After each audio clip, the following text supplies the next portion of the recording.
Onboarding new talent in any organization has always been a challenge. The goal of onboarding should be to help employees build new relationships and to have a voice in the new workplace. Human resource managers are responsible to make sure remote employees have everything they need to be successful in their role.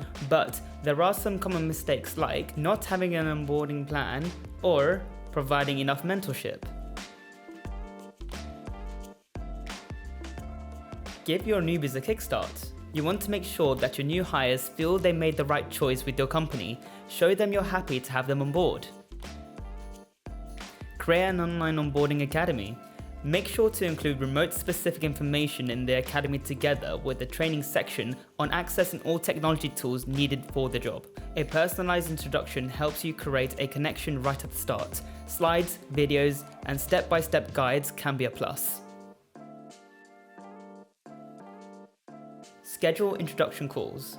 It's essential for your employees to feel like their ideas, talents, and presence are noticed by senior management. Scheduling meetings with key people in different departments is crucial to understanding the inner machinery of the organization. A quick call with people working in different departments gives a holistic overview and enables work with a perspective from the beginning.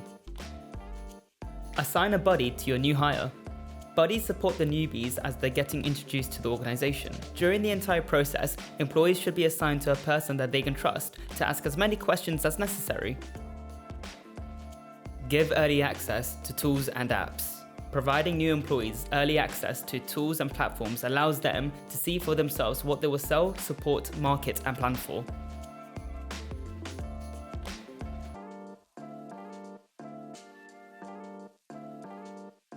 Provide the needed equipment. This helps people make the most out of their remote work situations. It's important that everyone's home feels a bit more like the office during these times. Gather feedback to improve remote onboarding process. Improving your virtual onboarding is not only beneficial for the future workforce, but it is also a step further to mastering digital processes.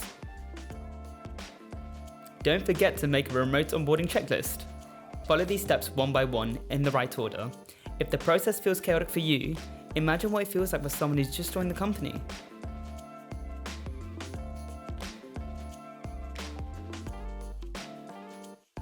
The culture of your organization is everything. We hope these tips help you to improve your onboard remote process.